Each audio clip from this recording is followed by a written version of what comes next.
Good morning everyone welcome to my Sushmita's blog. तो आशा करी सबाई भालो आछेन, आमिও भालो आछि। तो आज के एक नतून रेसिपि निये हाजिर होयेछि। तो तो चलुन देखते थाकुन आमि कि रेसिपिटा करी। तो आज के आमि भात भाजा करब, तार जन्य आमि एखाने आलुगुलोके स्लाइस करे केटे निয়েছি। आलू गाजर और पेঁয়াজ के भालो करे स्लाइस करे केटे निয়েছি এবং ধুয়েও নিয়েছি। এবার জলে ভিজিয়ে রেখেছি যেহেতু আলুগুলো কালো হয়ে যাবে তার জন্যে। আর এখানে বাসি ভাত ছিল, মানে আগের দিনে বেঁচে গেছিলো, তো ওই ভাতগুলোকে নিয়ে নিয়েছি। এখানে মা ফ্রাই প্যান বসিয়ে দিয়েছে, এটা গরম হয়ে গেছে। তো এতে এবার একটু তেল দেব। তো মা বলল যে ভাত কম হয়ে গেছে, তাই মা আবার চিড়ে বলল যে একটু চিড়ে অ্যাড করে দিতে, তাই চিড়েটাকে ভিজিয়েছে, ওর সাথে চিড়ে অ্যাড করব।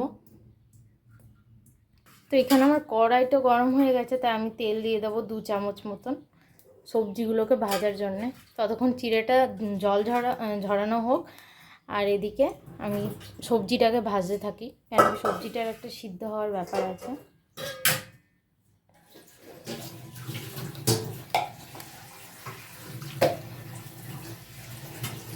কড়াই চারিদিকে এবার একটু তেলটাকে ছড়িয়ে নেব।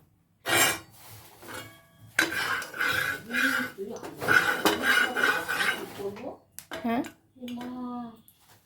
না, ওখানে রয়েছে তো বড় আলু, ওখানে রাখা। তো আমার তেল গরম হয়ে গেছে। এর মধ্যে চাইলে আপনারা একটু আদা বাটা দিতে পারেন, তো আমি একটু আদা বাটা দেবো। তো আমি আদা বাটা দিয়েছি।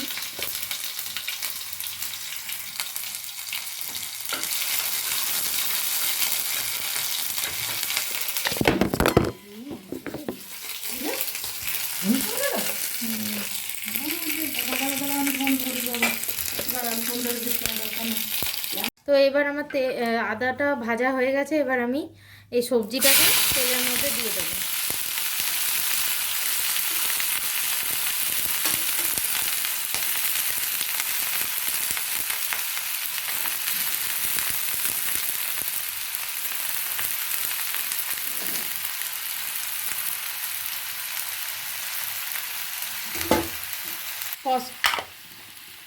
এবার এতে নুন দেব পরিমাণ মতন, 2 চামচ মতন নুন দিচ্ছি।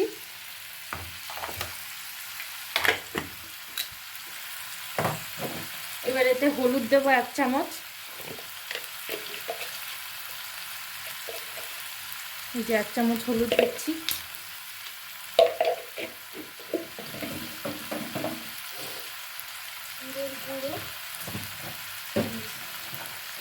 এবার এতে জিরের গুঁড়ো দেবো 8 চামচ। এবার পুরো সবজিটাকে ভালো করে নেড়ে চেড়ে দেবো, মিক্স করে দেবো।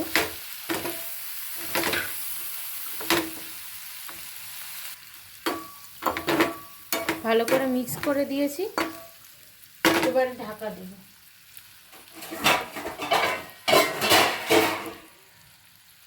সবজিটা ভাপে ভাপে সিদ্ধ হতে থাকুক, তারপরে আবার আপনাদের সাথে শেয়ার করছি তারপরে কি কি করছি। তো ঢাকনাটা খুলে দেখছি যে কড়াইতে যেন এটা না লেগে যায়, তার জন্য একবার ঢাকনা খুলে দেখব, আর কতটা সিদ্ধ হয়েছে সেটাও দেখব। একটু নেড়ে চেড়ে দেবো। তো এখনও সিদ্ধ হয়নি পুরোপুরি, তো আবার ঢাকা দিয়ে আরও কিছুক্ষণ সিদ্ধ হতে দেব।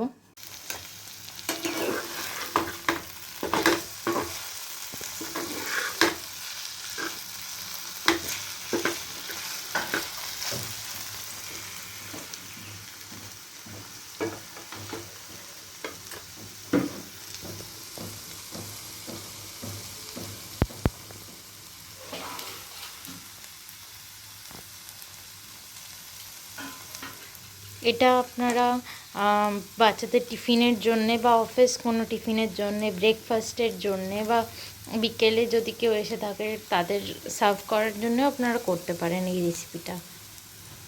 ভাজাটা হয়ে গেছে, আলু সিদ্ধ হয়ে গেছে, গাজরও সিদ্ধ হয়ে গেছে। তো এইখানে এই গোলমরিচের গুঁড়ো আর ওই স্পেশাল চাট মশলাটা আর লঙ্কাটা অ্যাড করতে তখন ভুলে গেছিলাম, তো এখন অ্যাড করব। লঙ্কা কুচি করে নিয়েছি।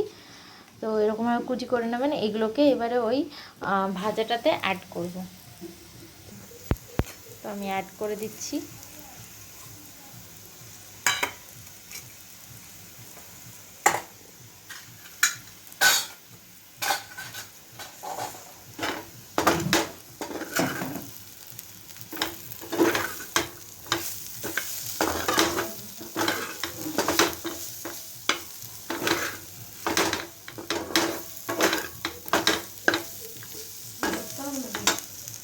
হ্যাঁ, তো এটাকে একটু নাড়িয়ে চাড়িয়ে নিয়েছি মশলাটাকে। এবারে ভাতগুলোকে দিয়ে দেবো। ভাতগুলো দেওয়ার পর চিড়েগুলোকেও একসাথে দিয়ে দেবো।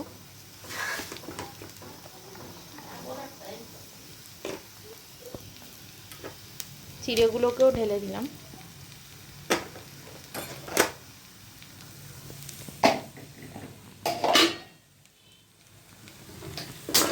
তো একসাথে মিক্স করে দেবো।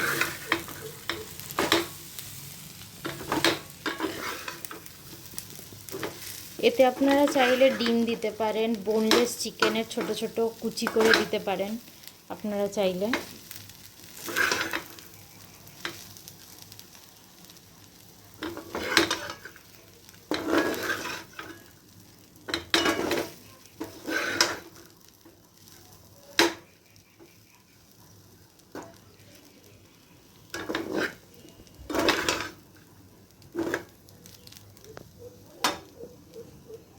তো একটু ভাজা হবে। তো আমার ভাত ভাজা কমপ্লিট হয়ে গেছে। এবার আমি প্লেটে সার্ভ করে নেব।